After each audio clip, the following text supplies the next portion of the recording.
चैतन्य प्रभु नित्यानंद श्री अद्वैत गदाधर श्रीवासदि गौर भक्तवृंद।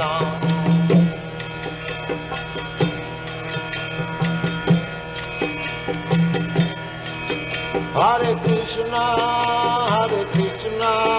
कृष्ण कृष्ण हरे हरे, हरे राम राम राम हरे हरे। ओम नमो भगवते वासुदेवाय।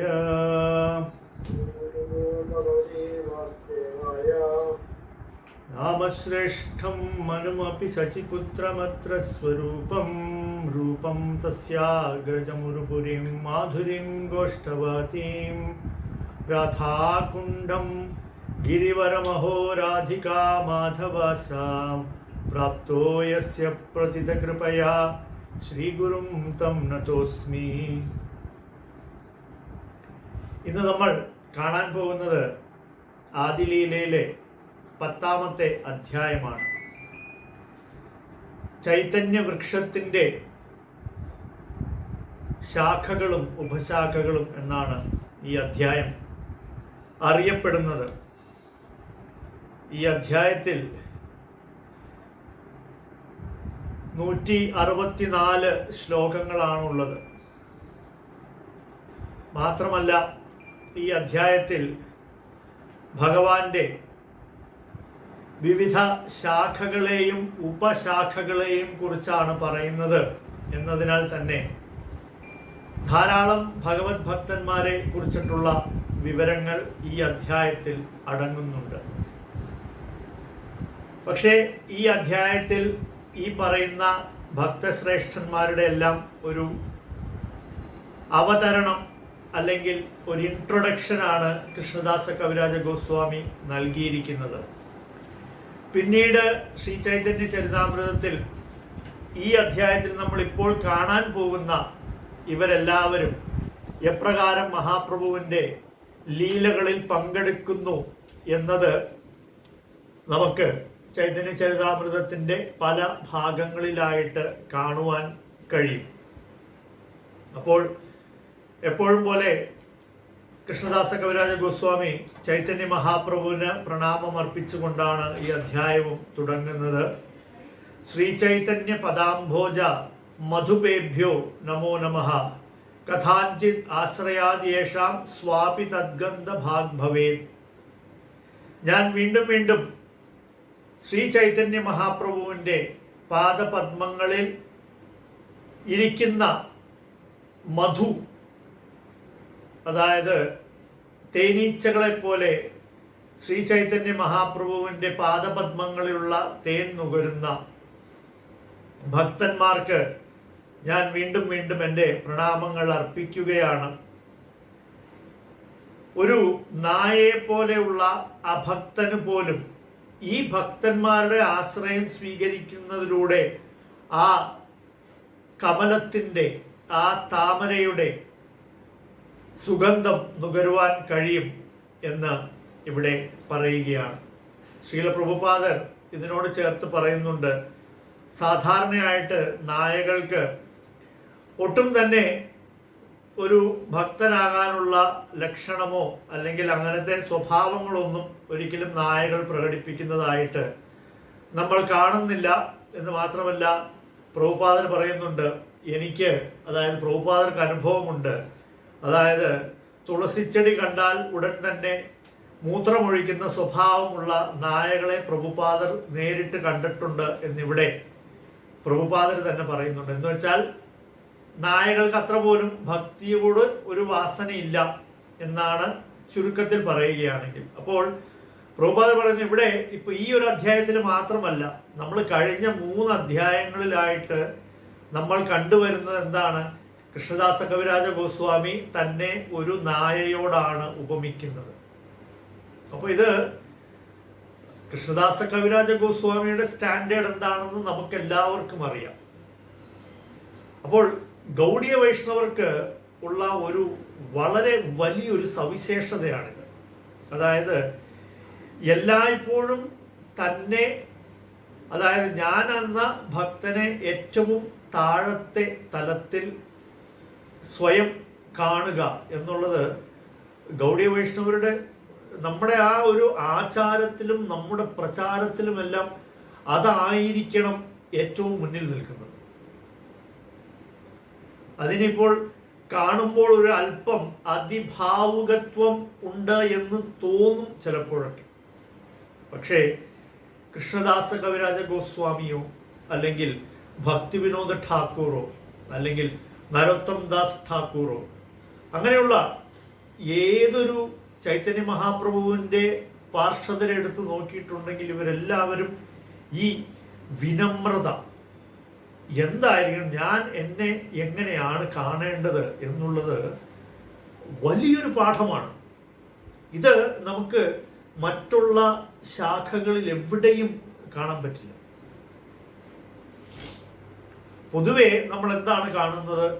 ഒരല്പം ജ്ഞാനം ഉണ്ടെങ്കിൽ ആ ജ്ഞാനം നമ്മൾ വളരെ അഭിമാനത്തോടു കൂടി പറയും, അല്ലേ? അങ്ങനെയല്ലേ പൊതുവായിട്ട് നമുക്ക് അറിവുള്ള ഏതൊരു കാര്യവും എനിക്ക് ഈ അറിവുണ്ട് എന്ന അഭിമാനത്തോടു കൂടി പറയും. പക്ഷേ ഗൗഡീയ വൈഷ്ണവൻ എങ്ങനെയാണെന്ന് വെച്ചിട്ടുണ്ടെങ്കിൽ അവര് അറിവിന്റെ നിറകുടമായി ഇങ്ങനെ തുളുമ്പി നിൽക്കുമ്പോൾ പോലും വേറൊരു ഭക്തൻ വന്നിട്ട് ഏറ്റവും ലളിതമായിട്ടുള്ളൊരു കാര്യം പറഞ്ഞാൽ പോലും അത് ആദ്യം കേൾക്കുന്നത് പോലെ ചെവിയോർത്ത് കേൾക്കും. അപ്പോൾ അതിന് വളരെ തത്തുല്യമായിട്ടുള്ള ഒരു ഉദാഹരണമാണ് ഇവിടെ കൃഷ്ണദാസ കവിരാജ ഗോസ്വാമിയും നമുക്ക് പഠിപ്പിച്ചു തരുന്നത്. അപ്പോൾ പ്രഭുപാദർ പറയുകയാണ്, നായയ്ക്ക് ഒരു വിധത്തിലും ഭക്തിയോടും ഒരു രുചിയും ഉണ്ടാവില്ല എങ്കിൽ പോലും പ്രഭുപാദർ എഴുതിയാണ്, therefore the dog is the number 1 non-devotee. എന്ന് വെച്ചാൽ അഭക്തന്മാരിലെ ഒന്നാമനാണ് നായ. ഇത് പ്രഭുപാദരുടെ വാക്യം. കൃഷ്ണദാസ കവിരാജ ഗോസ്വാമി എന്താണ് പറയുന്നത്? നായകൾക്ക് പോലും ചൈതന്യ മഹാപ്രഭുവിന്റെ ഈ ഭക്തന്മാരുടെ ആശ്രയം സ്വീകരിച്ചാൽ ചൈതന്യ മഹാപ്രഭുവിന്റെ പാദമാകുന്ന പദ്മങ്ങളുടെ സൗരഭം നുകരുവാൻ സാധിക്കും.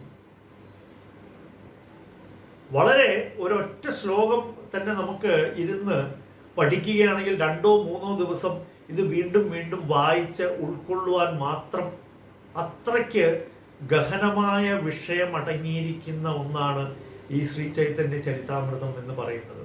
അതുകൊണ്ടാണ് ശ്രീല പ്രഭുപാദർ ഇതിനെ പോസ്റ്റ് ഗ്രാജുവേറ്റ് സ്റ്റഡി എന്ന് പറഞ്ഞത്. അതുകൊണ്ട് നമ്മളെല്ലാവരും ഏർപ്പെട്ടിരിക്കുന്ന ഈ ഉദ്യമം എന്ന് പറയുന്നത് വളരെ വലുതാണ്. സത്യം പറഞ്ഞാൽ നമ്മൾ ഒരുമിച്ചിരുന്ന് ഈ ചൈതന്യ ചരിതാമൃതം പഠിക്കുക എന്ന് പറയുന്നത് ശരിക്കും നമ്മളെല്ലാം കല്ലെടുക്കുന്ന തുമ്പിയെ പോലെയാണ്. നമുക്ക് തോന്നും ഇത് വളരെ എളുപ്പമാണെന്ന്. പക്ഷേ ഇതിൽ അടങ്ങിയിരിക്കുന്ന ആ തത്വത്തെ ഉൾക്കൊണ്ടുകൊണ്ട് പ്രവർത്തിക്കുക എന്ന് പറയുന്നതിലാണ് ഈ പഠിക്കുന്നതിൻ്റെ വിജയം അടങ്ങിയിരിക്കുന്നത്.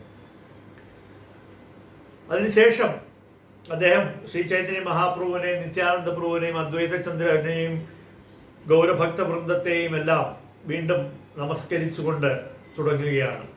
അദ്ദേഹം പറയുന്നു, ഏയ് മാലീര ഏയ് വൃക്ഷേര അഖത്യ കഥന എബേസുന മുഖ്യ ശാഖാര നാമ വിവരണ. അദ്ദേഹം പറഞ്ഞു, ഞാൻ ആദ്യം ചൈതന്യ മഹാപ്രഭു എന്ന് പറയുന്ന പൂന്തോട്ടക്കാരൻ്റെയും ആ അവ്യയമായ വൃക്ഷത്തെ കുറിച്ചിട്ടും പറഞ്ഞു. ഇനി ഞാൻ ഈ വൃക്ഷത്തിൻ്റെ ശാഖകളെ കുറിച്ചിട്ട് പറയുവാൻ പോവുകയാണ്. അടുത്തതായിട്ട് അടുത്ത ശ്ലോകത്തിൽ തന്നെ അദ്ദേഹം വീണ്ടും വളരെ പ്രസക്തമായ ഒരു കാര്യം പറയുന്നു. ചൈതന്യ ഗോസാനീര യഥ പാരിഷദച്ഛായ ഗുരു ലഘു ഭാവതാണ്ഡ്ര നഹായ നിശ്ചയ. ശ്രീ ചൈതന്യ മഹാപ്രഭുവിന്റെ പാർഷദർ ധാരാളം പേരുണ്ട്. പക്ഷെ അവരെ ആരെയും ഇയാൾ ഉയർന്നവനാണ് ഇയാൾ താഴ്ന്നവനാണ് എന്ന് നമുക്ക് പറയാൻ കഴിയില്ല. അതുകൊണ്ട് ഒരിക്കലും അത്തരത്തിലുള്ള ഒരു താരതമ്യം നമ്മൾ നടത്താൻ പാടില്ല എന്ന് അദ്ദേഹം ഇവിടെ പറയുകയാണ്. എന്തുകൊണ്ടാണ് പറയുന്നത്? കാരണം ഓരോ ചൈതന്യ മഹാപ്രഭുവിന്റെ ഓരോ പാർഷദനും ചൈതന്യ മഹാപ്രഭുവിന് വളരെ വളരെ പ്രിയപ്പെട്ടവനാണ്. നമുക്ക് തോന്നും ഈ പാർഷദനെ കുറിച്ചിട്ട് കൂടുതൽ ഒരു വർണ്ണനയില്ലല്ലോ എന്ന് തോന്നും. മറ്റു ചില പാർഷദന്മാരെ കുറിച്ചിട്ട് ധാരാളം വർണ്ണനകളുണ്ട്. അതുകൊണ്ട് ഇപ്പോൾ നമ്മൾ ഇവിടെ ഇനി ഈ അധ്യായത്തിൽ വരുന്ന, അതുകൊണ്ടാണ് ഞാൻ പറഞ്ഞത്, ഈ അധ്യായത്തിൽ വരുന്ന പാർഷദർ അനേകം പേരുണ്ട്. 168 ശ്ലോകങ്ങൾ എന്ന് പറയുമ്പോൾ 100-ൽ പരം പാർഷദരുടെ വർണ്ണനയാണ് ഈ ഒരു അധ്യായത്തിൽ വരുന്നത്. അപ്പോൾ അതിൽ നമ്മൾ ഇനി അങ്ങോട്ട് ചൈതന്യ ചരിതാമൃതത്തിൽ കാണാൻ പോകുന്നത് ഇവരെല്ലാവരെയും കുറിച്ചിട്ടുള്ള ഡീറ്റെയിൽസ് വരത്തില്ല. ഇതിൽ ഏറ്റവും പ്രധാനികളായിട്ടുള്ള, അല്ലെങ്കിൽ ഇതിൽ ചൈതന്യ മഹാപ്രഭുവിന്റെ ആ വിശേഷപ്പെട്ട ലീലകളിൽ ആ സമയത്ത് മഹാപ്രഭുവിന്റെ കൂടെ ഉണ്ടായിരുന്നവരുടെ കാര്യങ്ങളാണ് പിന്നീട് വരുന്നത്. എന്ന് വെച്ച് അതിലില്ലാത്തവർ അത്രയ്ക്ക് പ്രധാനികളല്ല എന്ന് നമ്മൾ ഒരിക്കലും ചിന്തിക്കാൻ പാടില്ല. അതാണ് ഇവിടെ തുടക്കത്തിൽ തന്നെ ഇദ്ദേഹം പറയുന്നത്. അങ്ങനെ ഉയർന്നവരാര് താഴ്ന്നവരാര് എന്ന് നമ്മൾ ഒരിക്കലും ഗുരു ലഘുഭാവ അത് നമുക്കുണ്ടാകാൻ പാടില്ല. അതുകൊണ്ട് കൃഷ്ണദാസ് കവിരാജ ഗോസ്വാമി പറയുകയാണ്, ഞാൻ അവരെ ഓരോരുത്തരെയും നമസ്കരിച്ചുകൊണ്ട് അവരോട് ഓരോരുത്തരോടും എൻ്റെ അപരാധങ്ങൾക്ക് ക്ഷമ ചോദിച്ചുകൊണ്ട് ഞാൻ തുടങ്ങുകയാണ്. വന്ദേ ശ്രീകൃഷ്ണ ചൈതന്യ പ്രേമാമരതരോ പ്രിയം ശാഖരൂപാൻ ഭക്തഗണാൻ കൃഷ്ണപ്രേമ ഫലപ്രദാൻ. വന്ദേ ശ്രീകൃഷ്ണ ചൈതന്യ പ്രേമ അമരതരോ പ്രിയാൻ. അതായത് എല്ലായ്പ്പോഴും സദാ നിലനിൽക്കുന്ന പ്രേമഭക്തിയാകുന്ന ആ തരുവാണ് ശ്രീ ചൈതന്യ മഹാപ്രഭു. അദ്ദേഹത്തെ ഞാൻ വന്ദിക്കുന്നു. ശാഖരൂപാൻ ഭക്തഗണാൻ, ശാഖാരൂപത്തിലുള്ള ഭക്തഗണങ്ങൾ എന്താണ് നൽകുന്നത്? കൃഷ്ണപ്രേമ ഫലപ്രദാൻ, കൃഷ്ണപ്രേമമാകുന്ന ഫലം അവരെല്ലാവരും നൽകുകയാണ് എന്ന് പറയുന്നു. അതിനുശേഷമാണ് ഓരോ ശാഖകളെ കുറിച്ചിട്ട് പറയാൻ തുടങ്ങുന്നത്. ആദ്യമായിട്ട് അദ്ദേഹം പറയുന്ന ശാഖ എന്ന് പറയുന്നത് ശ്രീവാസ പണ്ഡിത ആര ശ്രീരാമ പണ്ഡിത ദുയ് ഭായ് ദുയ് സഖ ജഗത്തെ വിദിത. ആദ്യം തുടങ്ങുന്നത് തന്നെ ശ്രീവാസ് ഠാക്കൂറും അദ്ദേഹത്തിന്റെ കുടുംബത്തെയും കുറിച്ചിട്ടാണ്. ശ്രീവാസ് ഠാക്കൂറിനെ പറ്റി പറയുമ്പോൾ ചാരിഭായ് സവംശേ കരെ ചൈതന്യര സേവ ഗൗരചന്ദ്ര വിനാ നാഹി ജാനെ ദേവി ദേവ. അതായത് കൃഷ്ണദാസ കവിരാജ ഗോസ്വാമി പറയുകയാണ്, ശ്രീവാസ് ഠാക്കൂർ, ശ്രീറാം ഠാക്കൂർ, പിന്നെ അദ്ദേഹത്തിന്റെ കൂടെ ഉണ്ടായിരുന്ന ബാക്കി എല്ലാവരും, അദ്ദേഹത്തിന്റെ ബാക്കിയുള്ള 3 സഹോദരന്മാരും, ശ്രീരാമ പണ്ഡിതൻ, ശ്രീപതി, ശ്രീനിധി എന്നിങ്ങനെ 3 സഹോദരന്മാർ ശ്രീവാസ് ഠാക്കൂറിന്റെ. ഇവർക്ക് ശ്രീ ചൈതന്യ മഹാപ്രഭുവിനെ അല്ലാതെ മറ്റാരെയും ഭഗവാനായി ഇവർ സ്വീകരിച്ചിട്ടില്ല, മറ്റാരെയും ഇവർ മനസ്സിൽ ധ്യാനിച്ചിട്ടില്ല, മറ്റാരെയും ഇവർ തിരിഞ്ഞു നോക്കിയിട്ടേയില്ല.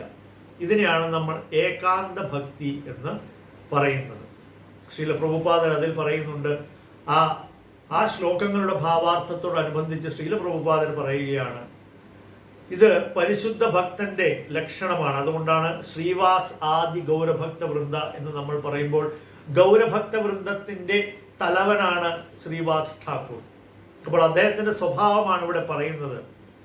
ശ്രീല പ്രഭുപാദർ പറയുന്നു, പരിശുദ്ധനായ ഒരു ഭക്തൻ പരമപുരുഷ ഭഗവാനെ അല്ലാതെ മറ്റാരെയും ആരാധിക്കുകയേയില്ല. എന്തുകൊണ്ടാണ്? മറ്റ് ദേവി ദേവതകളെ ആരാധിക്കുന്നത് എല്ലായ്പ്പോഴും ഭൗതികമായിട്ടുള്ള ലാഭത്തിന് വേണ്ടി മാത്രമാണ് എന്നതുകൊണ്ട് പരിശുദ്ധ ഭക്തന്മാർ ഒരിക്കലും മറ്റാരെയും ആരാധിക്കാറില്ല. അതുകൊണ്ട് തന്നെ ശ്രീവാസ് ഠാക്കൂറും കുടുംബവും ശ്രീ ചൈതന്യ മഹാപ്രഭുവിന്റെ കറയറ്റ ഭക്തന്മാരായിരുന്നു. അതാണ് 3 സഹോദരന്മാർ. ശ്രീവാസ് ഠാക്കൂർ മൂത്ത സഹോദരനും, ശ്രീരാം പണ്ഡിതൻ, ശ്രീപതി, ശ്രീനിധി എന്ന് പറയുന്ന ഈ 3 സഹോദരന്മാരും ചേർന്ന ചാരിഭായ്, 4 സഹോദരന്മാർ ചൈതന്യ മഹാപ്രഭുവിന്റെ ആദ്യത്തെ ശാഖയിൽ പെടുന്നവരാണ്. അതിനുശേഷം പറയുന്നുണ്ട്, മാലിനി എന്ന് പറയുന്ന ശ്രീവാസ് ഠാക്കൂറിന്റെ പത്നി, അവരും ശ്രീ ചൈതന്യ മഹാപ്രഭുവിന്റെ ഒരു കറകളഞ്ഞ ഭക്തയായിരുന്നു. അതുപോലെ തന്നെ ശ്രീവാസ് ഠാക്കൂറിൻ്റെ മരുമകളായിരുന്ന ശ്രീമതി നാരായണി, ആ നാരായണിയുടെ പുത്രനാണ് വൃന്ദാവനദാസ് ഠാക്കൂർ എന്ന് പറയുന്ന ചൈതന്യ ഭാഗവതത്തിൻ്റെ രചയിതാവ്. അതുകൊണ്ടാണ് വൃന്ദാവനദാസ് ഠാക്കൂറിന് ചൈതന്യ ഭാഗവതം രചിക്കാൻ കഴിഞ്ഞത്. എന്തുകൊണ്ടെന്ന് ചോദിച്ചാൽ, നാരായണിക്ക് ശ്രീ ചൈതന്യ മഹാപ്രഭുവിൻ്റെ നേരിട്ടുള്ള അനുഗ്രഹം ലഭിച്ചിരുന്നു.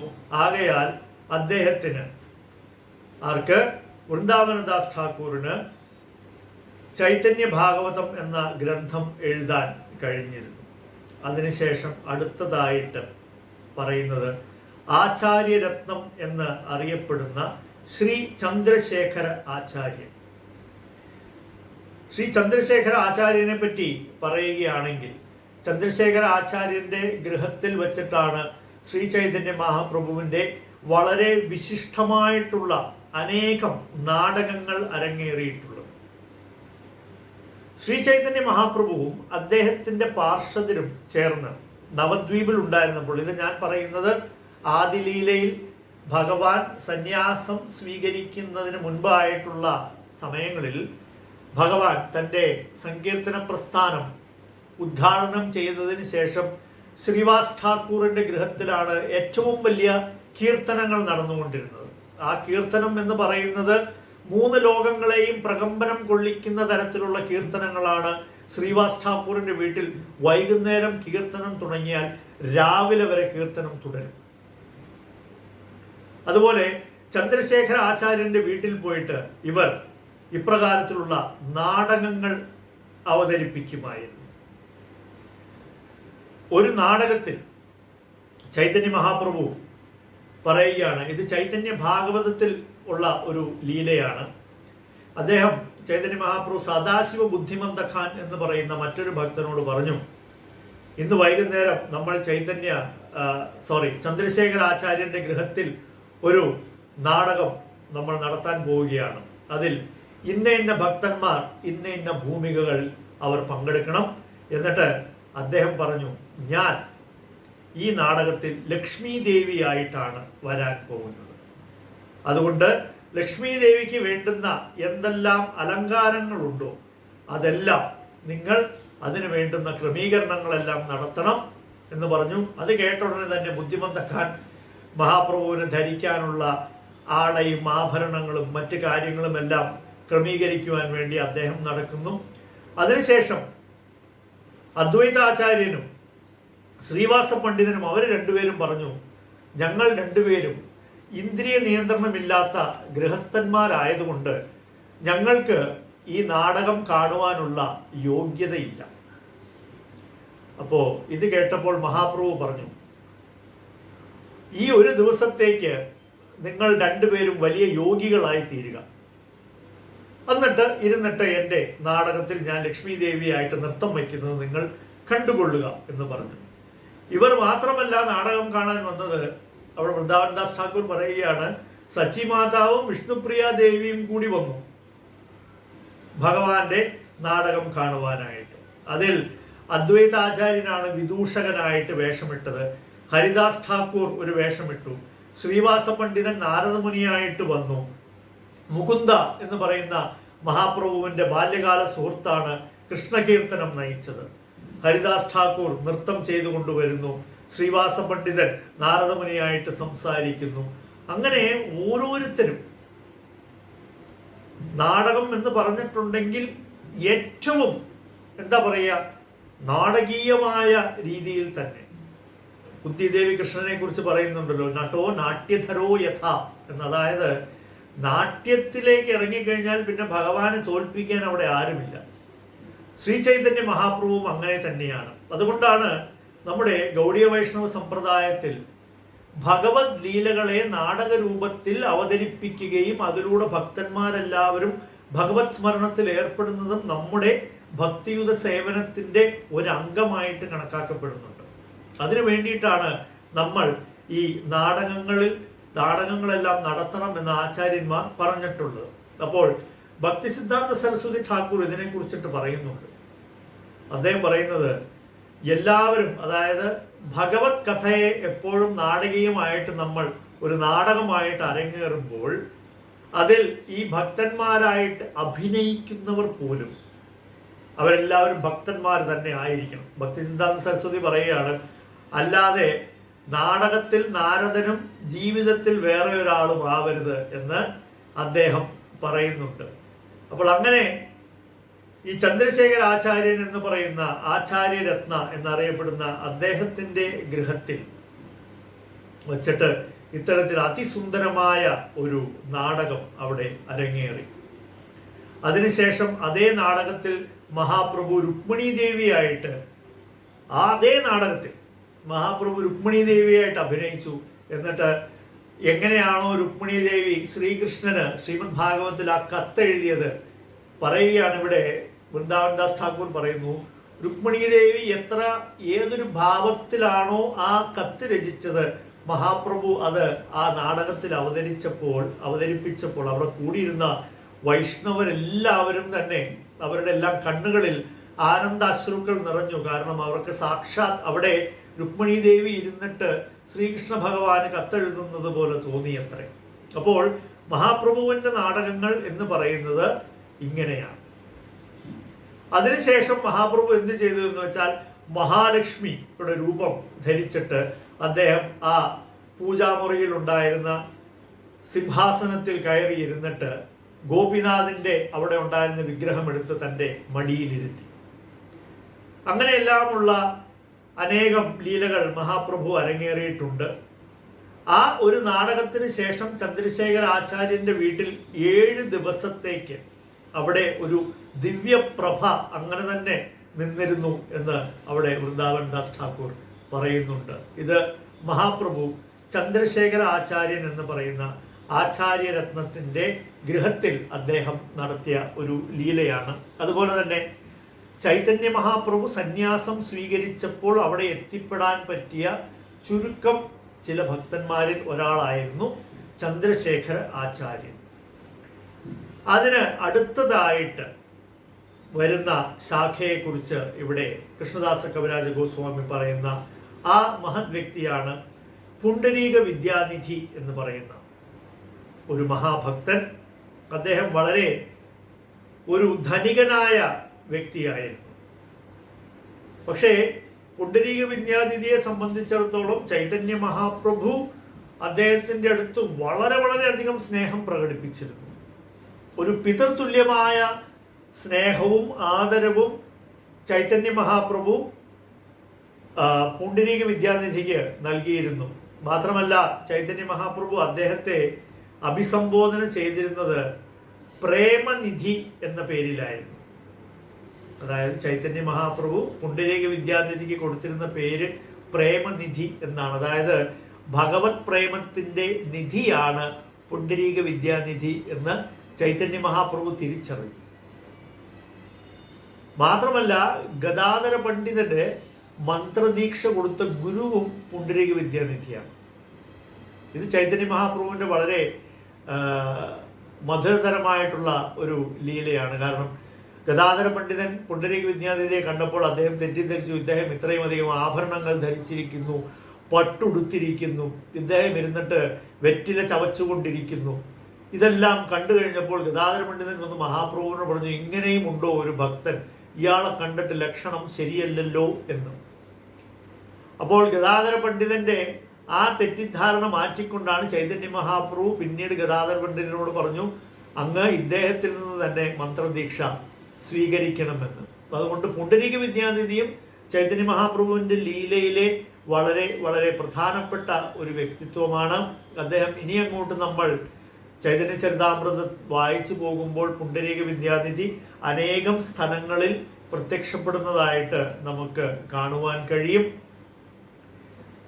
അതിനുശേഷം വരുന്ന ശാഖ ആരാണെന്ന് ചോദിച്ചാൽ ഗദാധര പണ്ഡിതൻ തന്നെയാണ്. ശ്രീ ഗദാധര പണ്ഡിതൻ നമുക്കെല്ലാവർക്കും അറിയാം. അദ്ദേഹം ശ്രീമതി രാധാറാണി സ്വയമാണ്. അതുകൊണ്ട് തന്നെ ചൈതന്യ മഹാപ്രഭുവിന്റെ പഞ്ചതത്വങ്ങളിൽ ഒരാളാണ്. ഭഗവത് ശക്തിയുടെ രൂപമാണ്. മാത്രമല്ല ചൈതന്യ മഹാപ്രഭുവിനോടുള്ള ഭക്തിയിൽ ഗദാധര പണ്ഡിതനെ വെല്ലുവാനായിട്ട് വേറെ ആരുമില്ല എന്നാണ് കൃഷ്ണദാസ കവിരാജ ഗോസ്വാമി സൂചിപ്പിച്ചിട്ടുള്ളത്. എന്ന് വെച്ചാൽ ഇത് പലരെയും കുറിച്ച് പറയും. പക്ഷേ ഗദാധര പണ്ഡിതൻ ശ്രീമതി രാധാറാണിയുടെ തന്നെ സ്വയം ശ്രീമതി രാധാറാണിയാണ് ഗദാധര പണ്ഡിതനായിട്ട് വന്നിരിക്കുന്നത്. അപ്പോൾ തീർച്ചയായിട്ടും ഗദാധര പണ്ഡിതനേക്കാൾ കൂടുതൽ ചൈതന്യ മഹാപ്രഭുവിനോട് ഭക്തി പ്രകടിപ്പിക്കാൻ മറ്റൊരു ഭക്തൻ ചൈതന്യലീലയിൽ ഇല്ല എന്ന് പറയപ്പെട്ടിരിക്കുന്നു. അപ്പോൾ അങ്ങനെ ഗദാധര പണ്ഡിതൻ അടുത്ത ശാഖ. അദ്ദേഹത്തിൻ്റെ ധാരാളം ശിഷ്യന്മാരും ആ ശിഷ്യന്മാരും ചേർന്ന് ആ ശാഖ വളരെ വലുതായി പടർന്ന് പന്തലിച്ചിട്ടുള്ള ഒന്നാണ് ഗദാധര പണ്ഡിതന്റെ ശാഖ. അടുത്ത ശാഖയായിട്ട് പറയുന്നത് വക്രേശ്വര പണ്ഡിതൻ എന്ന് പറയുന്ന ഒരു മഹാഭക്തനാണ്. അദ്ദേഹം ചൈതന്യ മഹാപ്രഭുവിന്റെ വളരെ പ്രിയപ്പെട്ട ഒരു സേവകനായിരുന്നു. അദ്ദേഹത്തിന്റെ വൈശിഷ്ട്യത്തെക്കുറിച്ച് ഇവിടെ പറഞ്ഞിരിക്കുന്നത് എന്താണെന്ന് വെച്ചാൽ, അദ്ദേഹത്തിന് ആനന്ദ അതിരേകത്തിൽ തുടർച്ചയായി നിർത്താതെ 72 മണിക്കൂർ വരെ നൃത്തം ചവിട്ടാൻ കഴിയുമായിരുന്നു എന്നാണ്. ഒരിക്കൽ അദ്ദേഹം ശ്രീ ചൈതന്യ മഹാപ്രഭുവിനോട് പറഞ്ഞു, അങ്ങ് ഒരു 10,000 ഗന്ധർവന്മാരെ ഏർപ്പെടുത്തിയാലും അവരെ കൊണ്ട് ഹരിനാമകീർത്തനം ചെയ്യിക്കൂ, ഞാൻ അങ്ങയുടെ മുന്നിൽ നൃത്തം ചെയ്യാം എന്ന്. ചൈതന്യ മഹാപ്രഭു അപ്പോൾ വക്രേശ്വര പണ്ഡിതനോട് പറഞ്ഞു, അങ്ങ് എനിക്കൊരു ചിറക് പോലെയാണ്, അങ്ങേപോലെ ഒരാളും കൂടെ ഉണ്ടായിരുന്നെങ്കിൽ ഞാൻ ആകാശത്തിൽ പറക്കുമായിരുന്നു എന്ന് ചൈതന്യ മഹാപ്രഭു വക്രേശ്വര പണ്ഡിതനോട് പറയുന്നു. അപ്രകാരം വക്രേശ്വര പണ്ഡിതൻ ശ്രീ ചൈതന്യ മഹാപ്രഭുവിൻ്റെ വളരെ അടുത്ത ഒരു പാർഷദനായിരുന്നു. അടുത്തതായിട്ട് പറയുന്ന ഒരു പാർഷദൻ, ഇദ്ദേഹവും വളരെ രസകരമായ അനേകം മഹാപ്രഭുവിന്റെ ലീലകളിൽ വരുന്ന മറ്റൊരു മഹത് ഭക്തനാണ്. അദ്ദേഹത്തിന്റെ പേരാണ് ജഗദാനന്ദ പണ്ഡിതൻ. ജഗദാനന്ദ പണ്ഡിതൻ കൃഷ്ണലീലയിൽ സത്യഭാമയായിരുന്നു. അപ്പോൾ അദ്ദേഹത്തെ കുറിച്ചിട്ട് കൃഷ്ണദാസ കവിരാജ ഗോസ്വാമി പറയുന്നത് ശ്രീ ചൈതന്യ മഹാപ്രഭുവിന്റെ ജീവനായിരുന്നു ജഗദാനന്ദ പണ്ഡിതൻ എന്ന്. മാത്രമല്ല ജഗദാനന്ദ പണ്ഡിതനാണ് ചൈതന്യ മഹാപ്രഭുവിന്റെ കൂടെ ഉണ്ടായി ചൈതന്യ മഹാപ്രഭുവിന്റെ എല്ലാ സൗകര്യങ്ങളും ഏർപ്പെടുത്തി കൊടുത്തുകൊണ്ടിരുന്നത് ജഗദാനന്ദ പണ്ഡിതനാണ്. അതായത് ചൈതന്യ മഹാപ്രഭുവിന്റെ ഊണും ഉറക്കവും അങ്ങനെയുള്ള കാര്യങ്ങളുടെ ക്രമീകരണങ്ങൾ പൂർണ്ണമായും ശ്രദ്ധ ചെലുത്തിയിരുന്നത് ജഗദാനന്ദ പണ്ഡിതനാണ്. പക്ഷേ ഇവർ രണ്ടുപേരും തമ്മിൽ ധാരാളം വഴക്കിടുന്നതായിട്ടും നമുക്ക് ചൈതന്യ ചരിതാമൃതത്തിൽ കാണാൻ പറ്റും. ഈ ജഗദാനന്ദ പണ്ഡിതൻ എപ്പോഴും ചൈതന്യ മഹാപ്രഭുവുമായിട്ട് വഴക്കുണ്ടാക്കുവാനായി എന്തെങ്കിലും ഒരു കാരണം നോക്കിക്കൊണ്ടേയിരിക്കും. എന്നിട്ട് ഇവർ രണ്ടുപേരും തമ്മിൽ ഭയങ്കരമായ തർക്കത്തിലെല്ലാം ഏർപ്പെടും. പിന്നീട് ഇവർ രണ്ടുപേരും സംസാരിച്ച് വീണ്ടും സുഹൃത്തുക്കളായി മാറും. അപ്പോൾ അത് ആചാര്യന്മാർ പറയുന്നത്, കൃഷ്ണലീലയിൽ നമുക്കറിയാം ശ്രീകൃഷ്ണ ഭഗവാനോടൊപ്പം ഏറ്റവും കൂടുതൽ വഴക്കിട്ടിരുന്ന ഭാര്യ ശ്രീമതി സത്യഭാമാദേവിയായിരുന്നു. അനേകം കൃഷ്ണലീലകൾ അനേകമിടങ്ങളിൽ നമുക്കത് കാണാൻ കഴിയും. സത്യഭാമയാണ് ഭഗവാൻ ശ്രീകൃഷ്ണന്റെ കൂടെ ഏറ്റവും കൂടുതൽ വഴക്കിട്ടിരുന്ന ഭാര്യ. പക്ഷെ ഈ വഴക്കെന്ന് പറയുന്നത് ഇവിടെ ഇരിക്കുന്ന ഗൃഹസ്ഥന്മാരും അവരുടെ ഭാര്യമാരും തമ്മിലുള്ള വഴക്ക് പോലെയല്ല. അതൊട്ടും സ്നേഹമില്ലാത്ത വഴക്കാണ്. ഇവിടെ ഭഗവാൻ ശ്രീകൃഷ്ണനും ശ്രീകൃഷ്ണന്റെ ശുദ്ധഭക്തരും തമ്മിൽ നടക്കുന്ന ദിവ്യമായ ലീലയാണ്. അതിനെയാണ് ഇവിടെ വഴക്കെന്ന് പറയുന്നത്. അതുകൊണ്ട് ഒരിക്കലും നമ്മളും ഇവിടെ ഇരിക്കുന്ന ഓരോരുത്തരും അവരവരുടെ ഭാര്യമായിട്ടുള്ള വഴക്ക് സമയത്ത് ഞാൻ കൃഷ്ണനും നീ സത്യഭാമയുമാണെന്ന് ആരും തെറ്റിദ്ധരിക്കണ്ട. ഇത് ഭഗവാന്റെ ലീലയിൽ നടക്കുന്ന അതീന്ദ്രിയമായിട്ടുള്ള സംഭവമാണ്. പക്ഷേ ഇതെല്ലാം ഭക്തന്മാർക്ക് വളരെയധികം ആനന്ദം നൽകുന്നതാണ്. അതായത് ഇവരുടെ ഈ വഴക്കുകൾ അല്ലെങ്കിൽ ഈ വാക്ക് തർക്കങ്ങൾ വായിക്കുന്നതും അതിനെക്കുറിച്ച് ചർച്ച ചെയ്യുന്നതുമെല്ലാം ഭക്തന്മാർക്ക് വളരെ ആസ്വാദ്യകരമായിട്ടുള്ള ഒരു കാര്യമാണ്.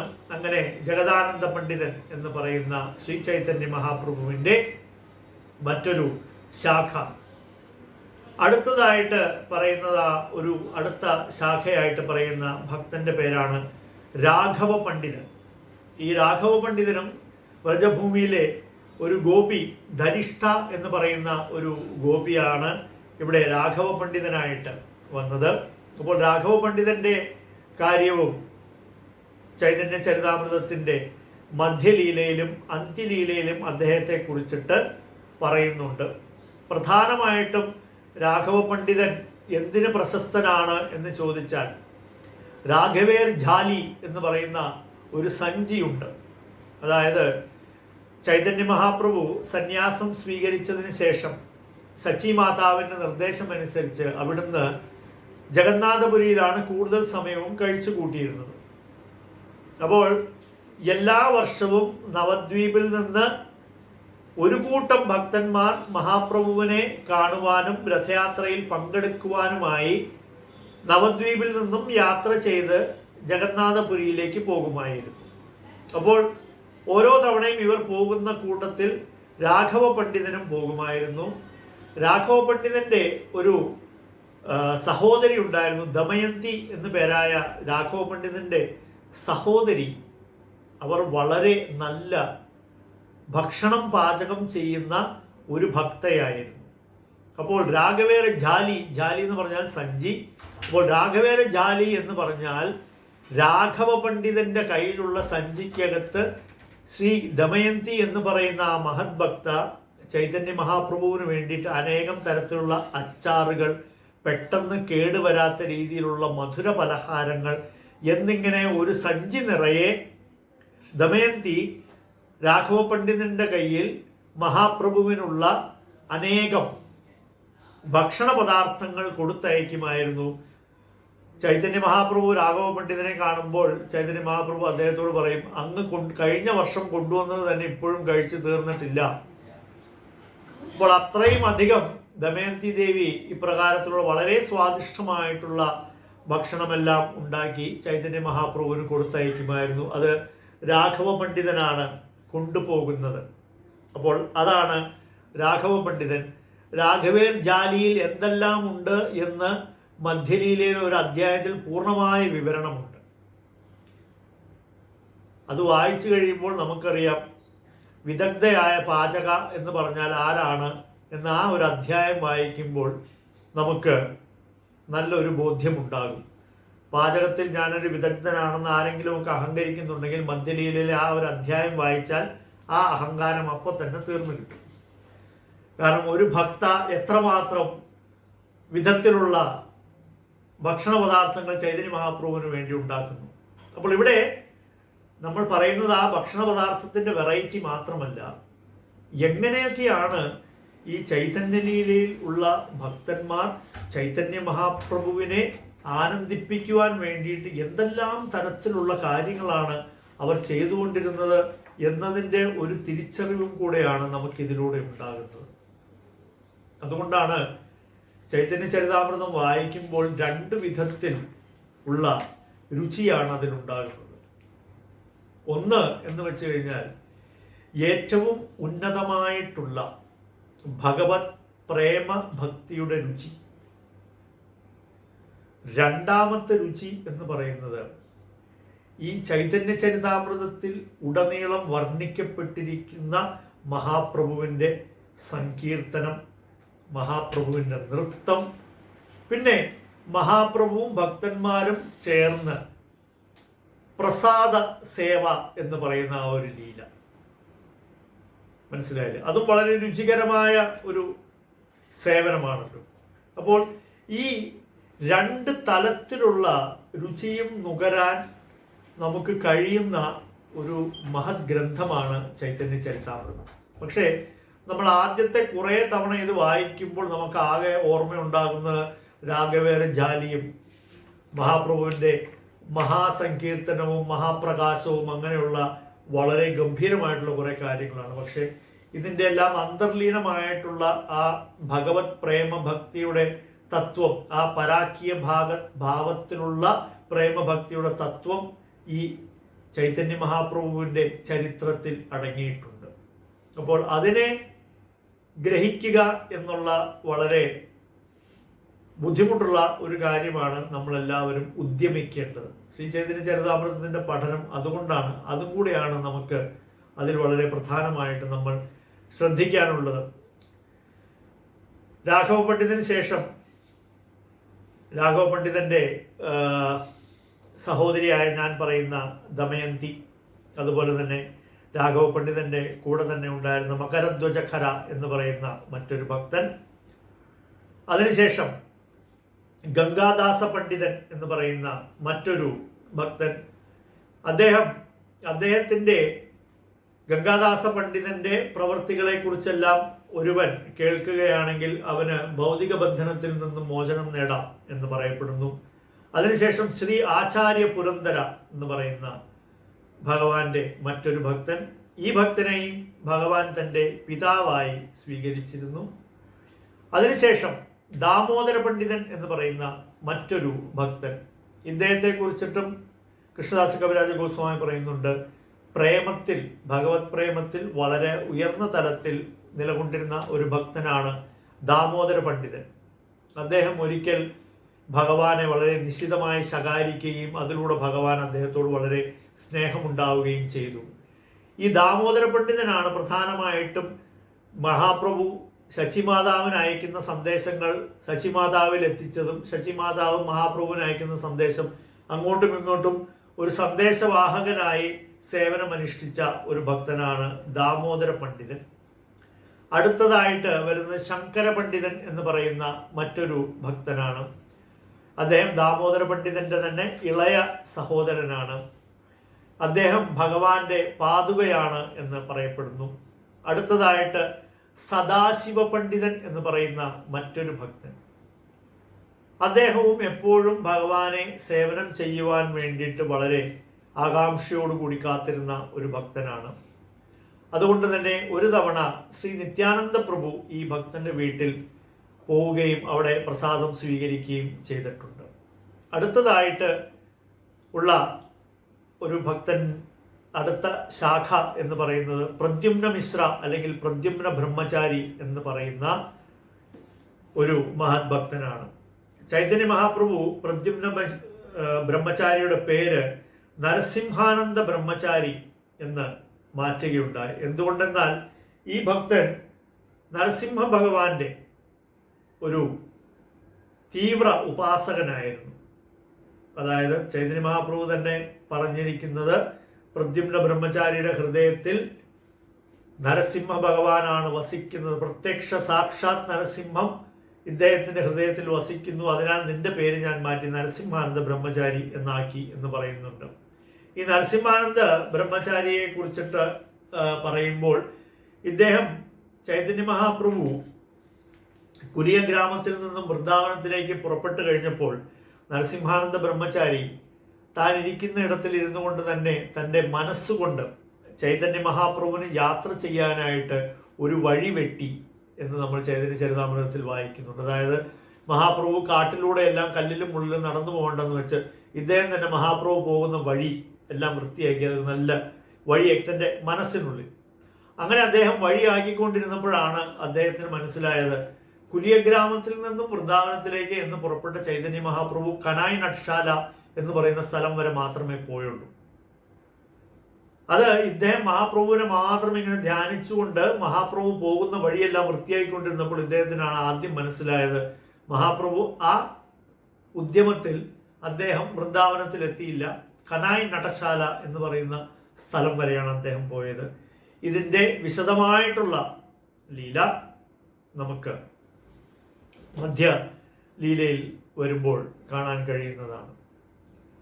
അദ്ദേഹം ശ്രീ ചൈതന്യ മഹാപ്രഭുവിൻ്റെ ആവിർഭാവം പ്രകടിപ്പിച്ചിരുന്നു എന്നും ഇവിടെ പറയുന്നുണ്ട്.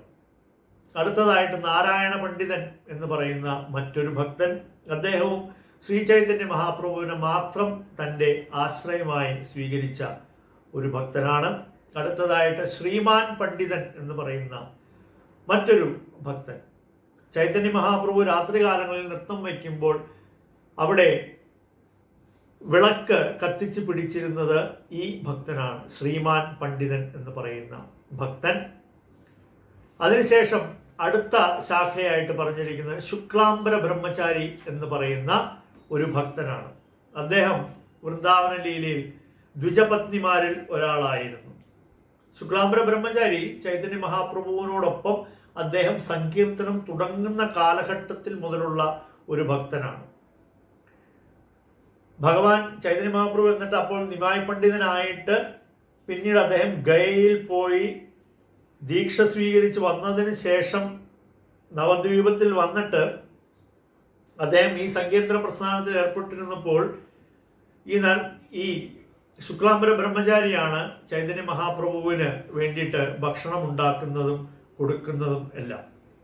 അപ്പോൾ ഈ ശുക്ലാംബര ബ്രഹ്മചാരി തന്നെ അത്രയ്ക്ക് ഒരു സാമ്പത്തികമൊന്നും ഉണ്ടായിരുന്ന ഭക്തനല്ല. പക്ഷേ ചൈതന്യ മഹാപ്രഭു ഇദ്ദേഹത്തിൻ്റെ കൂടെ കൂടി ഇദ്ദേഹത്തിൽ നിന്നും ഇദ്ദേഹത്തിൻ്റെ ഭക്ഷണമെല്ലാം വാങ്ങിച്ച് കഴിക്കുമായിരുന്നു. ഇത് മഹാപ്രഭുവിൻ്റെ വളരെ സുന്ദരമായ മറ്റൊരു ലീലയാണ്.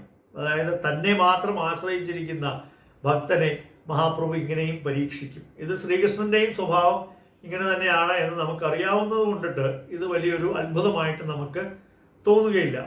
അടുത്തതായിട്ടുള്ള ഭക്തൻ നന്ദനാചാര്യൻ എന്ന് പറയുന്ന ഭക്തനാണ്.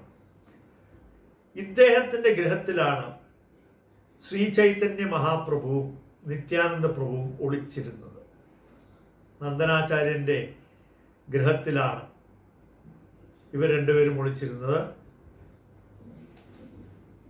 മാത്രമല്ല, നിത്യാനന്ദ പ്രഭുവിനെ കാണുവാനായിട്ട് ആദ്യമായിട്ട് ആ കണ്ടുമുട്ടലിന്റെ സമയത്ത് അദ്വൈതാചാര്യന് വേണ്ടിയിട്ട് രമായി പണ്ഡിതനെ ചൈതന്യ മഹാപ്രഭു പറഞ്ഞയച്ചപ്പോൾ ഈ അദ്വൈതാചാര്യനും പോയിട്ട് ഈ നന്ദനാചാര്യന്റെ വീട്ടിലാണ് ഇരുന്നത്. അപ്പോൾ നന്ദനാചാര്യ എന്ന് പറയുന്ന ഈ ഭക്തൻ ചൈതന്യ മഹാപ്രഭുവിനെയും നിത്യാനന്ദ പ്രഭുവിനെയും അദ്വൈത പ്രഭുവിനെയും തൻ്റെ വീട്ടിൽ താമസിപ്പിച്ചിട്ടുള്ള ഒരു വളരെ വളരെ മഹാഭക്തനും വളരെ മഹാഭാഗ്യം ചെയ്ത ഒരു ഭക്തനും കൂടെ ആയിരുന്നു. അടുത്തതായിട്ട് പറയുന്നത് മുകുന്ദദത്ത എന്ന ഭക്തനെ കുറിച്ചിട്ടാണ്. ഈ മുകുന്ദദത്ത എന്ന് പറയുന്ന ഭക്തൻ മഹാപ്രഭുവിനോടൊപ്പം അദ്ദേഹം ചെറുപ്രായത്തിൽ പഠിക്കുമ്പോൾ തന്നെ മഹാപ്രഭുവിൻ്റെ കൂടെ ഉണ്ടായിരുന്ന ഒരു മഹാഭക്തനാണ് മുകുന്ദദത്ത. മുകുന്ദദത്തയുടെ കീർത്തനത്തിലാണ് മഹാപ്രഭു നൃത്തം വയ്ക്കുന്നത്. മാത്രമല്ല, ചൈതന്യ മഹാപ്രഭു സന്യാസം സ്വീകരിക്കാൻ പോവുകയാണ് എന്ന് ഗദാധര പണ്ഡിതനും ചന്ദ്രശേഖരാചാര്യനും മുകുന്ദദത്തനെയും മാത്രമാണ് നിത്യാനന്ദ പ്രഭു അറിയിച്ചത്. അങ്ങനെ ഇവരാണ് കത്വയിലേക്ക് പോയതും അവിടെ കീർത്തനം ചെയ്തതും മഹാപ്രഭുവിൻ്റെ സന്യാസ സ്വീകാരത്തിന് വേണ്ടിയിട്ടുള്ള ക്രമീകരണങ്ങളെല്ലാം നടത്തുവാൻ പോയ നിത്യാനന്ദ പ്രഭു, മുകുന്ദദത്ത, ചന്ദ്രശേഖരാചാര്യൻ, ഗദാധര പണ്ഡിതൻ, ഇത്രയും പേരാണ് സന്യാസ സമയത്ത് അവിടെ പോയത്. അപ്പോൾ നമ്മൾ നേരത്തെ ചന്ദ്രശേഖരാചാര്യന്റെ വീട്ടിൽ ചൈതന്യ മഹാപ്രഭു ആ നാടകത്തിൽ നൃത്തം ചെയ്തപ്പോൾ അപ്പോഴും കീർത്തനം ചെയ്തത് മുകുന്ദദത്ത എന്ന് പറയുന്ന ഈ മഹാഭക്തനാണ്. അടുത്തതായിട്ട് വരുന്ന ശാഖ വാസുദേവദത്ത എന്ന് പറയുന്ന ഒരു ഭക്തനാണ്. ഇദ്ദേഹവും വളരെ പ്രസിദ്ധനാണ്.